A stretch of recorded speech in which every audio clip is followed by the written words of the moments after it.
I'm Aqua Alex, and you're watching Aqua Alex Live. Let's learn about tropical fish today.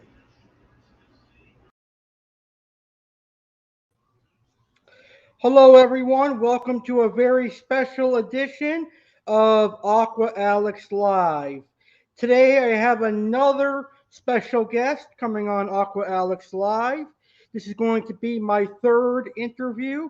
He's one of my favorite fish keeping YouTubers, and he has a fantastic YouTube channel. So, today, I'm going to be interviewing Payton from PF Fishing. So, I'm going to bring him on right now. Payton, how you doing today, sir? Pretty good. How about yourself? I'm doing pretty good. It's nice weather out here in Florida, so I'm happy. Yeah, it's cooled off a lot here too in Alabama. The humidity it feels great outside. Nice. So how are your fish doing?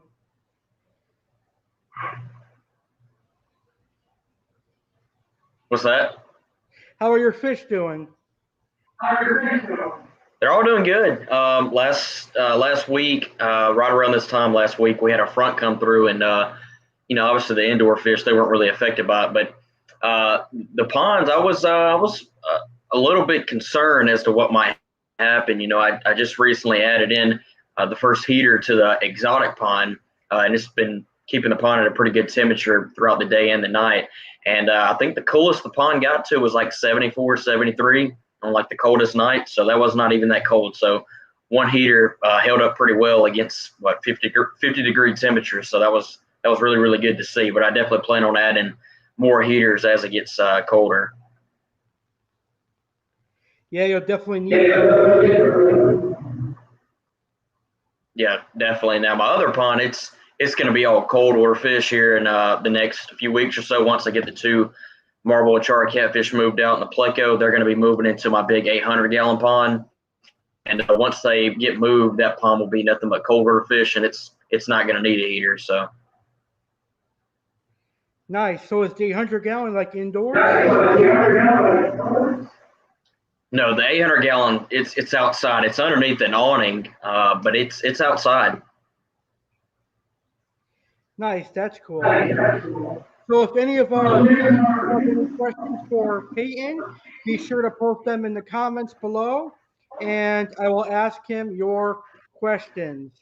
So I know that you have a lot of turtles, aquatic turtles. What kind of species of turtles do you have?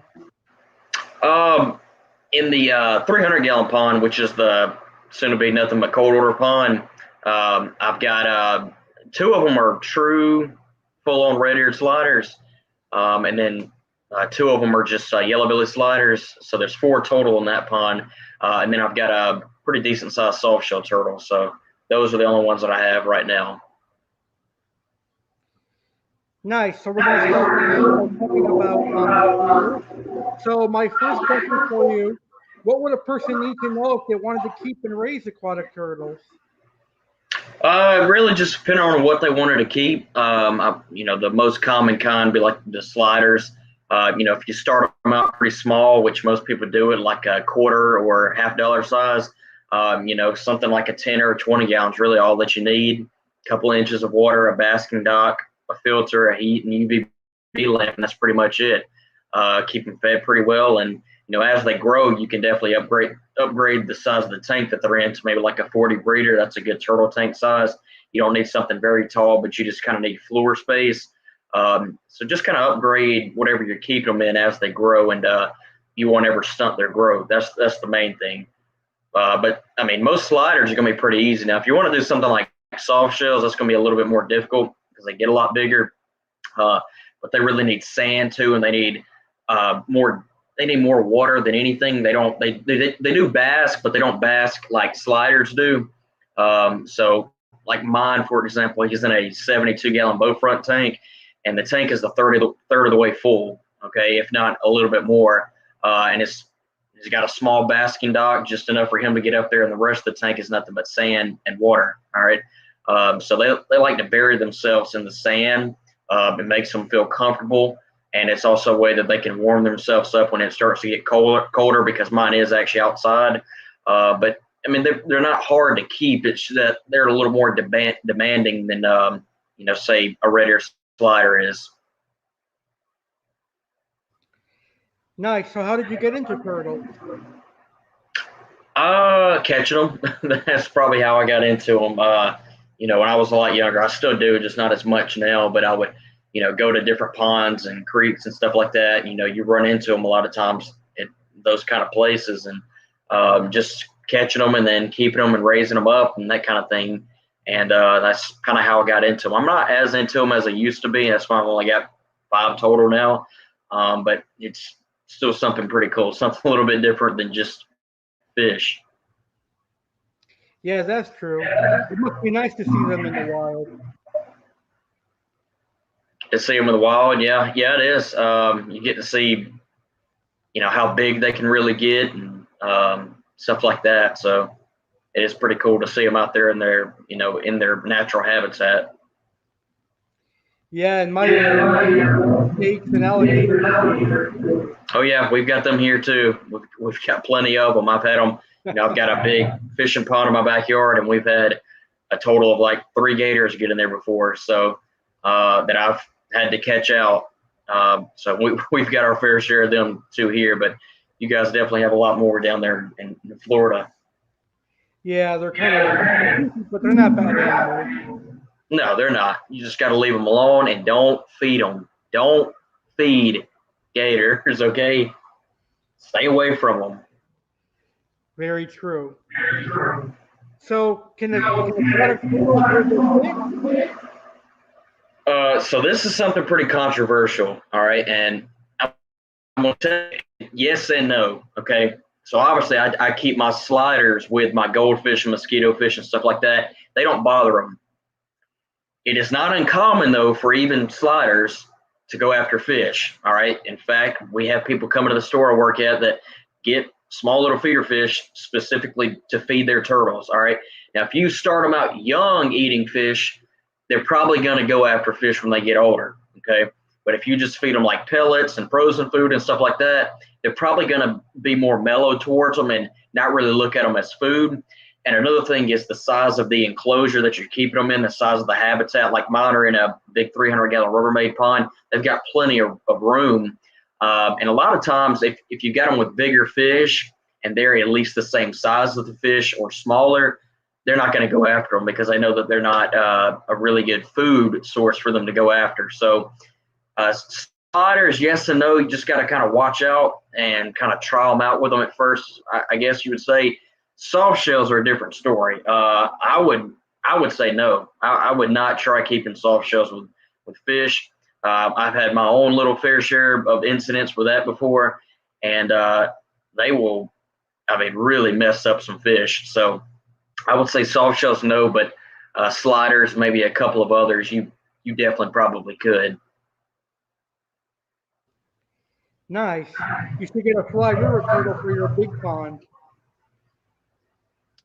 That'd be cool, but they're illegal here, so I can't exactly do that. Oh, that sucks. I'm pretty sure they're illegal in my state too.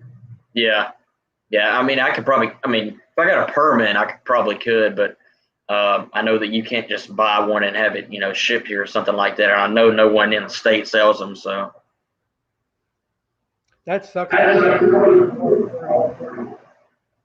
Yeah, they are. Probably what I would say the closest thing you can get to being a sea turtle that's in freshwater, and they don't. They completely pretty much plant eaters too. They don't go after fish or anything like that. So that's another good bonus for them. Those you for sure can keep with fish. That's true. So have you ever kept them? Yes, I have actually. I've kept the larger albino frogs, the ones that get like aggressive when they get big. Not doing that again. I've just kind of been there, done that. I've kept a lot of different things before, and those were one of them. Those are one of the things I'm not going back to keeping. They just, like you see them all the time. They're like that big, and then they end up being like that big, and now they're trying to eat your other fish, and now you got to worry about them jumping out and ending up in the other side of your house. So no, I'm not doing that again, but I definitely have done it before. Yeah, I saw some on TikTok. I was pretty interested in seeing what the thing for them. Yeah, and I'll say this real quick: the African dwarf clawed frogs, those are good. They stay small. They don't mess with any fish. They do good in a little peaceful community planted tank.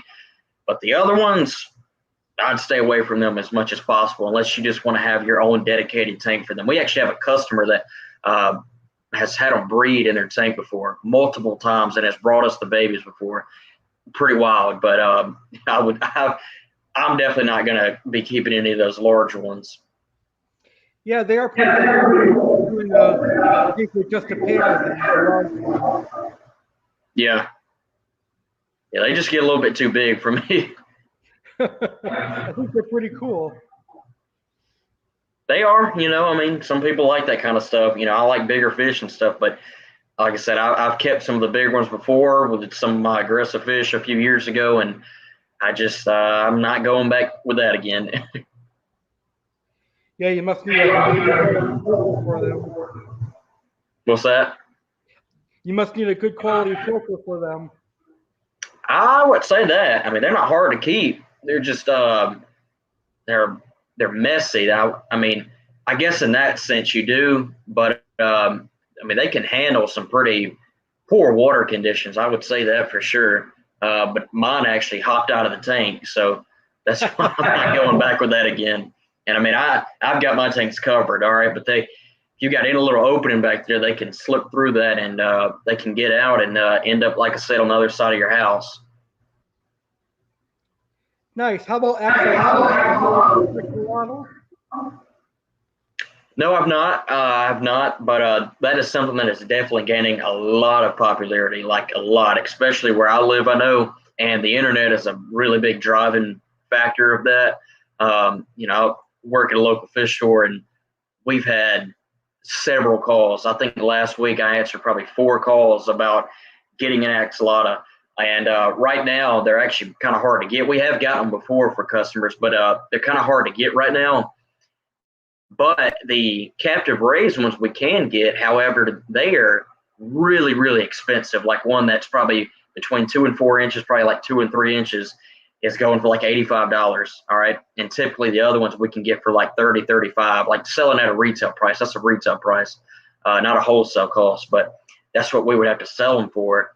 And most people don't want to pay that much for an axolotl. So most of the time it's parents calling because their younger kids are wanting one because they've seen them on the internet. Yeah, they're weird looking, but a lot of people like them.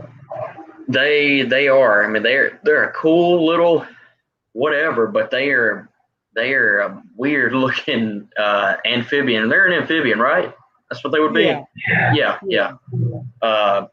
It's a weird looking little creature, though. I'll say that. Yeah, they're another aquatic amphibian that I want to set up a tank for. Yeah, I don't know a whole bunch about them just because I've never kept them before, but I know that they like their own kind of little tank. They do best in their own tank and do better with another one being in there with them, kind of like a mate in a way. But it's cool. I mean, it's something like I said is definitely gaining a lot of popularity, no doubt about that. That's true. So now we're going to talk about fish. Did the fish store you work at get any unique fish in? Well, we get fish every week, but unique fish. Trying to think. Yes, actually, we got a fish that I'd never seen in person before. Actually, I knew what it was, but I was unpacking the fish I think 2 weeks ago, and I see this one fish in the bottom. They pack them in coolers with bags, and I see this fish, and I'm thinking, what is that? And I pick it up, and I knew what it was. It was an African lungfish, and it was probably over 12 inches long. I mean, it was pretty good size. And I knew we didn't order that. All right, my boss is just not someone to order something like that because we know we're going to have a hard time selling it. And I knew it just had to be for somebody, and it was. It's for this kid who's pretty big into fish, and he ordered it, and it was a sight to see. But we've been getting some pretty cool stuff in. We've been getting some rope fish in and stuff like that. We got some African butterfly fish in. We've been getting a few pink-tailed Celsius in. We got an archer fish a few weeks ago. Just ordering that. I thought that was something that we probably got for somebody, but we just ordered it because it was on special, and we sold it to that kid. Actually, it was a pretty good looking one actually. Trying to think. Actually, that kid did bring in a red-tail tiger shovel-nose hybrid, and he had asked me. He watches the channel, and he had actually asked me if I would take it for my big pond once I got too big, and I told him that day that he got the lungfish. Actually, that I was there. That once they got to be about 10 or 11 inches, that he could bring it in. I would take it. It just had to be big enough to go with my big fish. And I show up next Thursday, and there it is, sitting in one of our tanks back there. And I'm thinking, but we had another customer that had one that was trying to get rid of it. And I asked my boss, I said, "Is that so and so's catfish?" And he was like, "No, that's that little kid's, and he brought it for you." So I was like, "Okay." So now I've got that. That video is coming out tomorrow. It's a good looking catfish. I've already got it eating my big pond, and it's decent size right now, but definitely can grow a lot more. But that's pretty much it. We definitely have gotten in some pretty cool stuff. We got some OB compressiceps. You familiar with those? The compressiceps, type of African cichlid? Yeah, the African. Yeah. I knew what they were. I just didn't know there was an OB version of them. We got 3 of those in this week. I actually picked up the nicest looking one. It's over there with my African cichlids right now, and it's hanging in there with them. It's the smallest fish in there, but it's actually doing really, really good. They don't pick on it, and it's up there getting its fair share of food, so it's doing pretty good. And they actually get pretty good size too, so it'll be fun watching him grow. But that's pretty much it. We've gotten some bigger parrots in, stuff like that on trade-ins. But I think that's pretty much it as far as the most unique stuff. Nice. Lungfish are very cool. I actually want to get a lungfish in the future. I love lungfish. It's a cool looking fish, but man, it's weird. I mean, that's a weird looking fish. It's got those little fillers, it's got 2 sets of them. Those things are weird, man. It's a weird fish. They're pretty cool, though. They are. They get big, that's for sure. This one was probably about like that. It was probably a little over 12 inches. Yeah, the good thing about them is they're not a very active fish. No, they're not. They just, I mean, that one, we put it in the tank and it just kind of sat there on the bottom. I knew that they weren't an active fish, just kind of hanged around on the bottom, but, and it was weird looking, that's for sure. That was my first time ever seeing one in person. Unless I saw one maybe several years ago when I was a lot younger at like a public aquarium or something like that. That was definitely the first time I've ever seen one like in a fish store setting. Nice. My dad was years ago. Really? Yeah. It killed this iridescent shark by biting its face off. Oh man, that sucks. Yeah. So my next question for you is, have you ever had to refuse selling fish to a customer?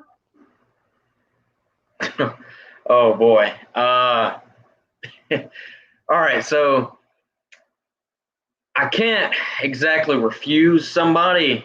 Like I can't exactly reject somebody on selling them a certain kind of fish or something like that, but I can definitely steer them away from it.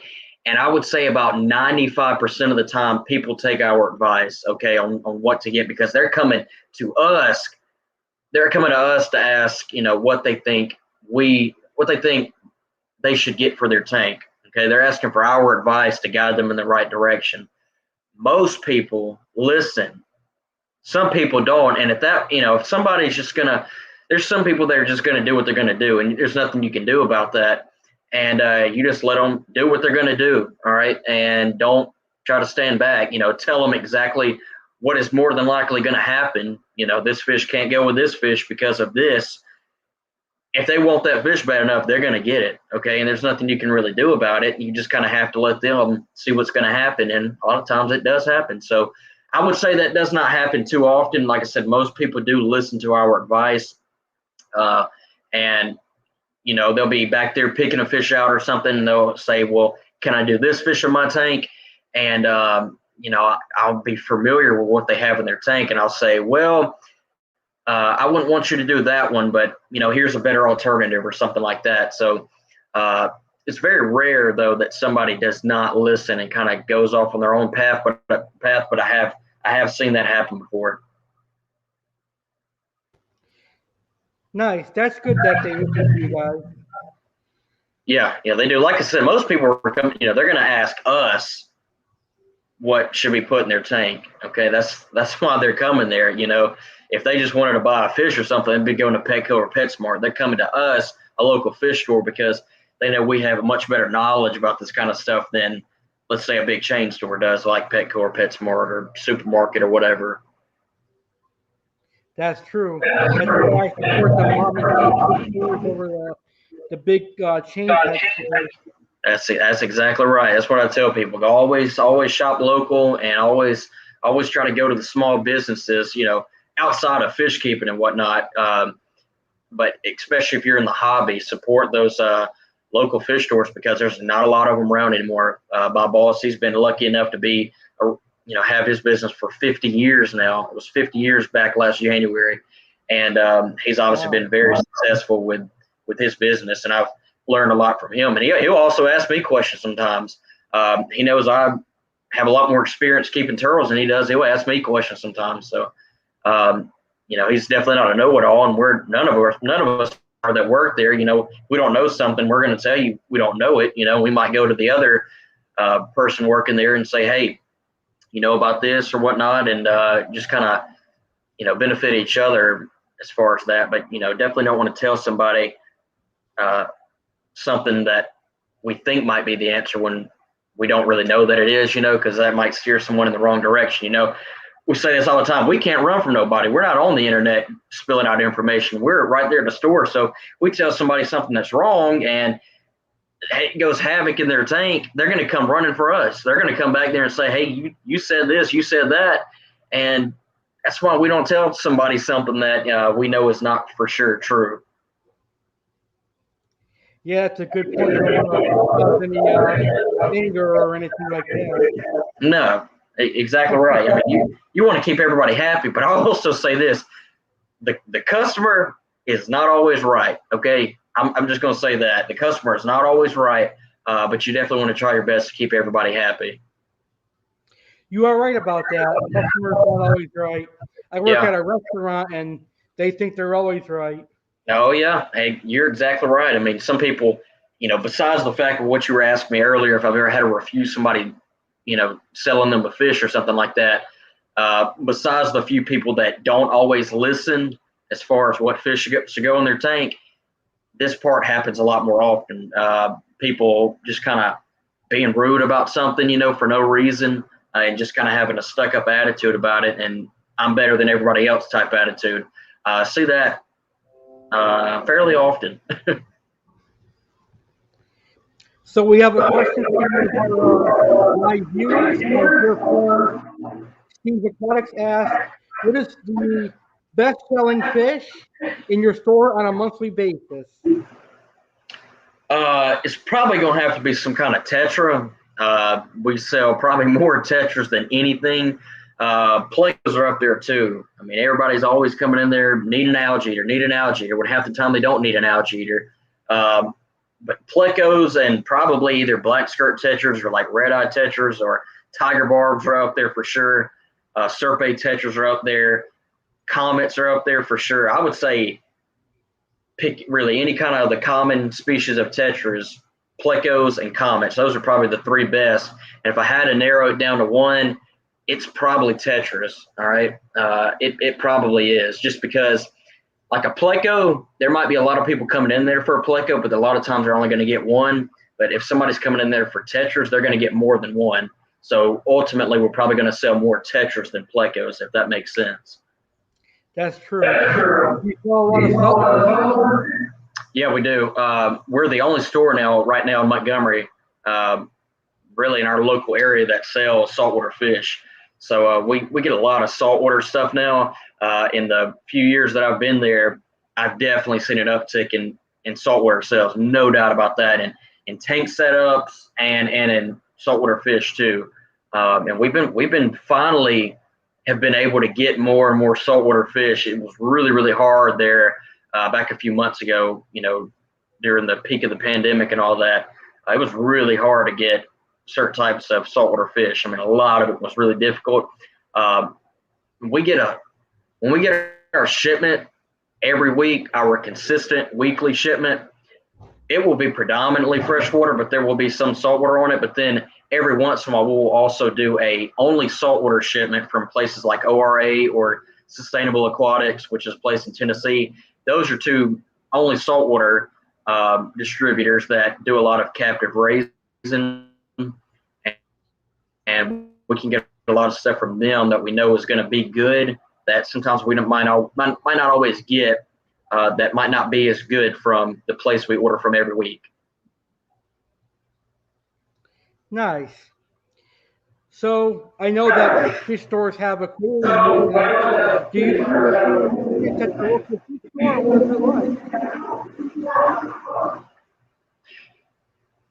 Um, you're saying like, do I do the maintenance on the tanks of the store, or do I do maintenance like for customers? Like, which one are you asking? Oh, on the aquariums and stuff. Yeah, at the store, yes, I do. On the freshwater side, yeah, I do them once a week, and every once in a while we'll go back there and siphon most of the tanks out, grab them back, and but I'll go back there once a week, usually on Saturday mornings, and I'll go back there and just wipe down all the sides pretty much, and squeegee all the tanks, and just kind of do whatever needs to be done. Really, just kind of keep them looking good.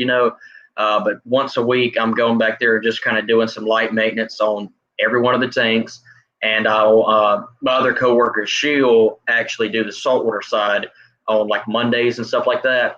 But me and her pretty much keep up all the tanks back there.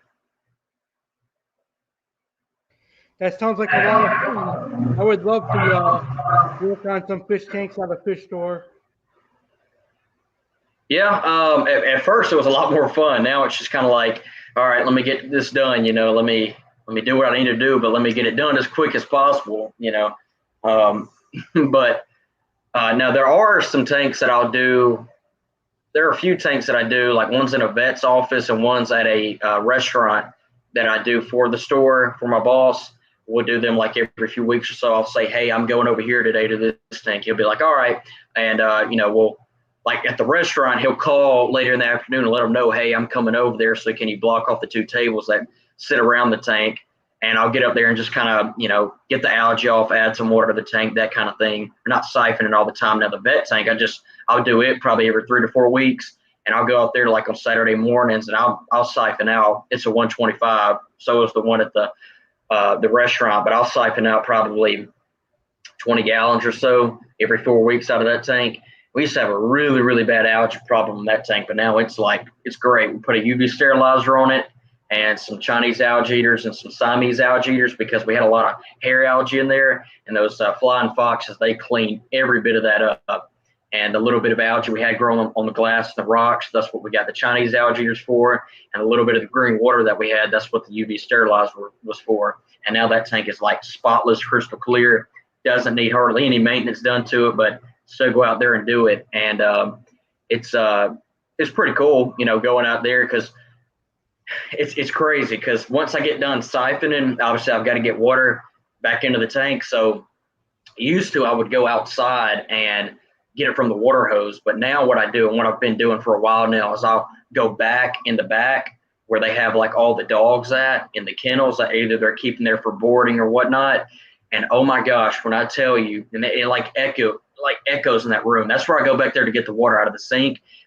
I'll put the bucket in there, turn the sink on, let it fill up, go back out there to the tank in the lobby, and just kind of do some mop up work or whatever on whatever else I need to do on the tank. But when I go back there and I open that door, there's probably 30 plus dogs back there. Every single one of those dogs starts barking. All right, at least 90% of them. And it is the loudest thing. You can hear them barking from the lobby, okay? And it's several rooms from it, all right, several walls, and you can hear them, okay? It is loud, and I don't know why they do it, but they do it, and they don't do it to the vet techs that are back there. There'll be like one or two of them back there, and they'll be working in there or whatnot, and they'll be quiet as can be, and I'll open the door, and they'll just go crazy. I mean, it's the wildest thing. Luckily, this past weekend they didn't have that many dogs there, so they didn't get all rowdy. I think what happens is when I open the door, a few of them start barking, and then it's just like a chain reaction. All of them just start going. So when there's not that many back there, I think they stay kind of calm. Nice. What kind of fish do you like? Uh, the restaurant has silver dollars and parrots, and the vet has some big Buenos Aires tetras and black tetras and silver dollars and the Chinese alligators and the Siamese flying fox.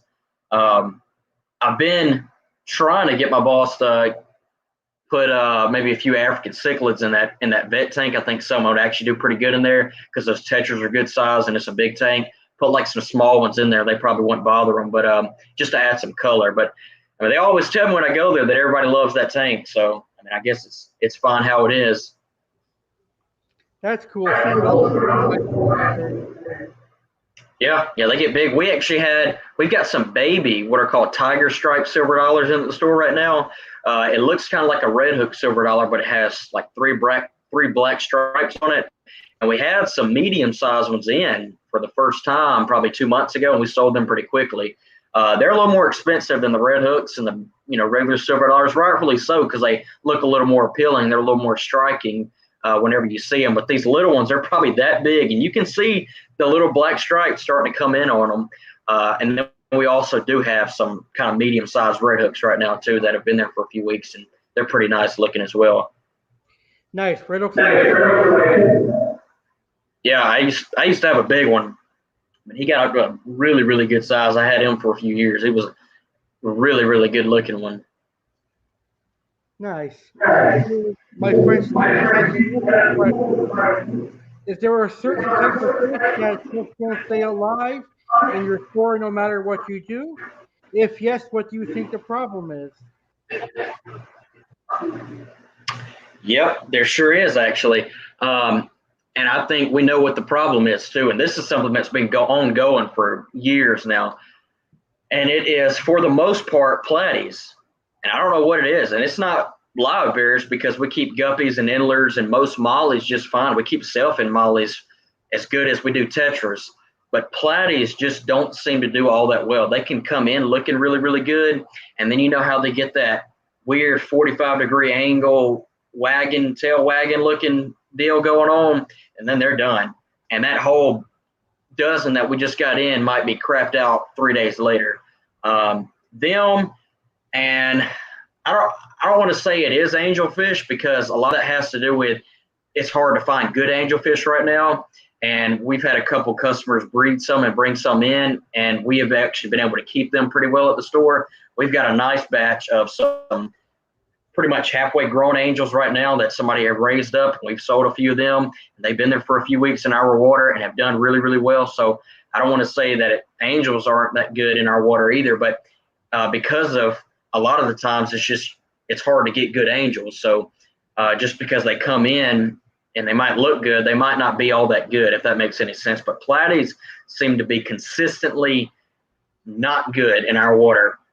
And I think it has to do with our hardness of our water. I don't know the exact hardness of our water at the store, where that is. It's probably 30 minutes from my house, and my water at my house is a little more on the hard water side.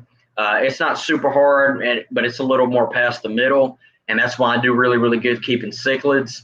But I also can keep some live bears, but it also seems like I can't keep platies. That's why.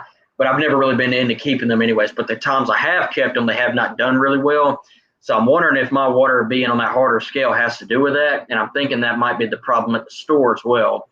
Us having harder water, because cichlids seem to do really, really good in our water at the store.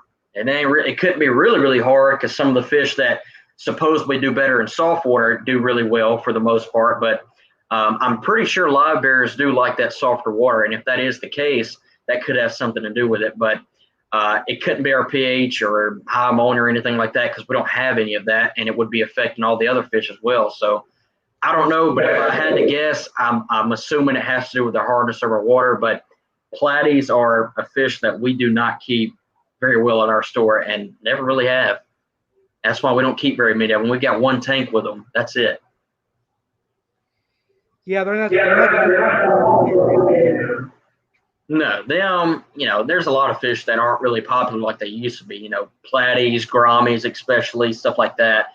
They don't get the hype like they used to. And, it's a common fish. And I think the hype of them has just kind of, there's been so many new fish that have come out, so they're definitely not as popular as they once were. What are some fish that you don't see yourself keeping? That I don't see myself keeping. Yeah. When I think about that, there's a lot that I have kept. Probably discus is one, just because I don't want to get into that. It's a little more than what I want to get into. Stuff that gets just absolutely huge. Obviously, I've got the capacity now to keep some fish that get pretty good size. But something like an air palmer or something, I couldn't see myself keeping that for sure. Trying to think what else, because there's a lot that I've kept. A lungfish, that'd be one that I would not keep, that's for sure. Trying to think of what else. I would say a Fahaka puffer, but that's something that I might actually end up keeping. I don't know. It reminds me a lot of a flower horn in a way, and I have a flower horn, so. But that's pretty much it. That's all I can think of right now. As far as the really well-known tropical fish that I just couldn't see myself keeping. Nice. I knew you were going to say or a pineapple. Yeah. Yeah, I agree with that.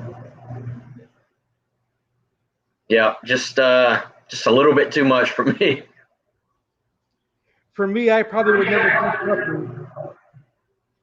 Never keep guppies? Yeah. Really? Just They're too just small. yeah.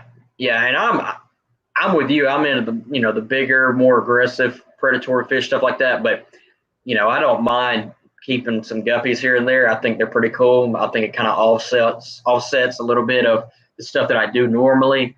And I've got a few guppies and inlet tanks. I'm looking at two of them right up here right now. And obviously I do, the little 20-gallon guppy pond in the warmer months and, breed a bunch of them outside. So it's a cool little fish. I mean, that ain't something that I really hate on, but I mean, I could see why, you yourself wouldn't like keeping them, because I know you're really big into the exotic predatory stuff. That's true. So, my friend Steve, how do you acclimate the fish that come in your store for your wholesalers? Do you pre-medicate them when they arrive before selling? So we float them just like anybody else will. We float them for 15, 20 minutes, whatever, and then they're on their way.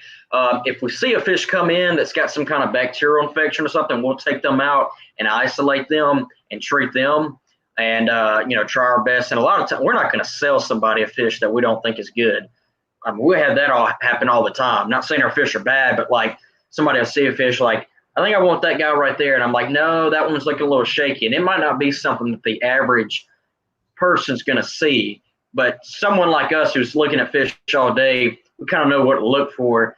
And if we see a fish like that, we're not going to sell it. We're going to tell them, hey, let's let this one sit here for a few more days. Or even stuff like cardinals and neons and stuff like that. Well, a lot of times we try to steer people away from buying them when they first come in, because that'll be a fish that looks great. And you might lose half the batch in 2 days. Okay. So that's why you don't see me getting a whole bunch of those fish. I keep cardinals, but I'm very, very selective on the ones that I get. I definitely want to add to my school. I only have a few of them. I want to get up to like 10 or 12 of them, but I wait at least a week. Okay. At least a week for those cardinals to sit at our store. All right. And if they don't get bought in a week and they look good and they're eating good and they've got a bunch of color and they're active, then I'll probably go ahead and buy them. But on our saltwater side, we have two systems on our saltwater side. We've got one that we keep our corals and anemones and crustaceans, stuff like that in. And then one is like all fish. And on that one that's all fish, we keep copper in there. And that a lot of times any water that has copper in it will kill any parasites that fish have. So that's something that we just always have in our water. Also, aquarium salt. We also keep a very healthy amount of aquarium salt in both of our freshwater systems because, obviously to keep ick down, and it also is going to help out with keeping large amounts of fish. Nice. That was a good question. I learned a lot. Yeah, that was a good question actually, because I don't, I feel like a lot of stores kind of hide what they do in a way, but it's I mean it's pretty straightforward with the stuff that we do. I mean it's very basic. So, what do you feed your fish? My fish personally, or the fish at the store? Both, I guess. Well, my fish, for the most part, I'll feed bloodworms, and then I'll rotate spirulina brine and spirulina mysis shrimp. So I'll get a pack of that. Whenever I run out of it, I'll get the other one and just kind of rotate it. I always feed bloodworms though to whatever eats it. My flower horn, I feed a lot of hikari stuff, by the way. Hikari, and then the frozen food is pretty much all that I feed. I'll feed my flower horn and some of my other fish, like my Oscar outside. Sometimes these carnivore sticks made by Hikari, really, really high in protein, and it fills them up a little bit better than just simple old pellets do. I used to feed the cichlid gold pellets a lot. I still do, just not as much. Also, this is another food. It's right here, actually. This is a food I've been getting into a little bit more. This is a flu ball food, and it's out there. It's just not really big like Hikari. This is bug bites, and this is not a promo or anything, but this is something I've been getting into a little bit more. I've got some of their cichlid pellets, and those are the goldfish pellets right there that I've been feeding my goldfish outside in the pond and my randas. That's pretty much it, though. I mean, I keep some flakes and stuff like that for like my guppies, but that's pretty much it. I'm trying to see if I have anything else. Yeah, I guess that's pretty much it. It's pretty simple. Now, the fish at the store, three main things, really four, I guess. I'll go around and feed a lot of frozen food in the afternoon, brine shrimp or mysis shrimp. To the bigger fish, I'll feed those hikari pellets. And what we feed a good majority of at the store, at least my boss and my coworker do, I'll feed it to the goldfish more than anything. But the Tetra, and it's a really good food, the Tetra Pro Crisp, okay? And I feel like a lot of people like me and you and people who are watching this that are really big into fish keeping, stay away from the common foods like this. But this is a really good food. It really is. It's like a better version of a flake. It's like a thicker version of a flake. So it's going to fill the fish up a little bit better, and it don't cloud the water either. That's the good thing about it. We feed a bunch of those at the store. Bunch of those are the freshwater fish. We'll feed some Spectrum pellets, which is a small, very, very small pellet to the saltwater fish. And then we've got like some wafers and stuff that we might throw in for the plecos and stuff like that here and there, and the crawdads, So just kind of a mix, but not a bunch of different things. That's cool. No, is this your fish? Yeah, and I forgot, I left this part out. The stuff that I feed to my predatory fish, so the big stuff outside, and my turtles, right now is mostly two different things. I'll mix in some live fish every once in a while, but frozen krill and frozen silver sides, which is like a minnow. I did a little feeding of those in the video I filmed today, which will be coming out tomorrow. And that's something that I've been getting my big peacock bass to take, because before the only thing he would eat was live food, and it was hard to find a frozen food that he would actually eat. I mean, it's difficult getting live food all the time. I don't like putting a bunch of live fish in there all the time for them to eat. If I can feed frozen, I'm going to pick that just about every time. But he takes these silver sides, and he'll probably eat 6 or 7 in one sitting, and they're a good 2-3 inches long. So, but I'll chop them up and feed them to like my soft shell, and feed those with the sliders and the krill and whatnot, and just kind of rotate the two. But that's kind of what I feed the big predatory stuff. Nice. I feel like tilapia. Yeah, tilapia, frozen shrimp, and I've actually fed some flounder before in the past. Frozen flounder. It's not quite as meaty, not quite as thick as the tilapia is. Tilapia is very popular, obviously, with the exotic fish keepers. But tilapia, frozen shrimp, flounder, that kind of stuff. I have fed a lot of that in the past before. That's cool. We have another question.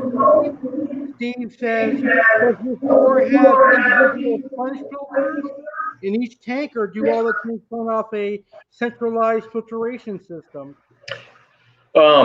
So the freshwater tanks, some of them actually do still have sponge filters in them. They don't run anymore though. But we have 2 freshwater systems. Okay, and it's basically two big sumps. One is actually they're both 75-gallon sumps, I believe, and one's on our center section, which is freshwater, and then one's on the outer section, which is freshwater. And it's kind of the same deal on the two saltwater sides. Just some media and some pads, and that's pretty much it. And we'll end up having like a few fish in each sump every week. I mean, they'll just be fishing there, and then we'll kind of forget about them. They'll be down there, and they'll kind of get leftover food that comes in there, and they'll actually grow and get pretty good size just sitting down there in the sump. It's pretty wild. Awesome. So I recommend all of my viewers to check out your YouTube channel, PF Fishing. You've got a wonderful YouTube channel. And that brings me to my last question. Now, I noticed you are getting close to 400 videos. Will your 400th video release be a special video? I didn't even realize I was close to 400. I'm not even gonna lie. I know I was getting pretty close to 4,000 subs. I thought that's what you were gonna say. Actually, I didn't even know I was getting close to my 400 video. I knew it was getting up there. I know it was like in the upper 300s. But I don't have anything special planned. I might mention something about it. But I was not even aware of that, to be honest with you. But right now I don't have anything planned on that. So thanks for letting me know. You're welcome. Congratulations. Congratulations on 4,000 subs as well. Thank you. Almost there. Not quite yet, but almost. Yeah, your channel is amazing. I hope all my viewers that watch my videos go subscribe to your channel because you're like a younger version of me. Thank you. I appreciate that. And I hope they come over and check it out and like what they see. I think they will. You've got great content, and it's always something new when you post, and I really enjoy that. Thank you. I do appreciate it. I don't post as much as I used to just because right now there's not a bunch of stuff to be filming, but I got a new video coming out tomorrow, a new fish that I got, and a lot that I'm going to be talking about with the pond. So my battery's running low on my computer right here. All right. Well, I want to thank you for the show today. You did a great job. Thank you very much. I look forward to the next interview. Me too. I can't wait to have you on again. So thank you, everybody, for tuning in. Make sure you check out PF Fishing on YouTube, and I'll see you on the next episode of Aqua Alex Live. Thank you guys for tuning in, and make sure to subscribe to my YouTube channel, the legendary Alex Cardinale, and also do me a favor and subscribe to my friend Payton's channel, which is PF Fishing. Have a good day, everybody.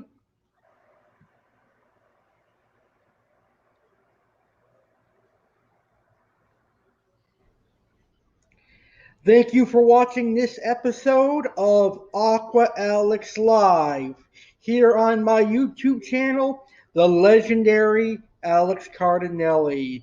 I hope you, the amazing tropical fish keepers, enjoyed today's video. Please make sure to leave a like on today's video if you enjoyed it, and make sure to hit that subscribe button. Subscribe to my YouTube channel, the legendary Alex Cardinale, if you enjoyed this video, to see some more awesome episodes of Aqua Alex Live. Tank on, fish keepers, and I'll see you on the next Aqua Alex Live.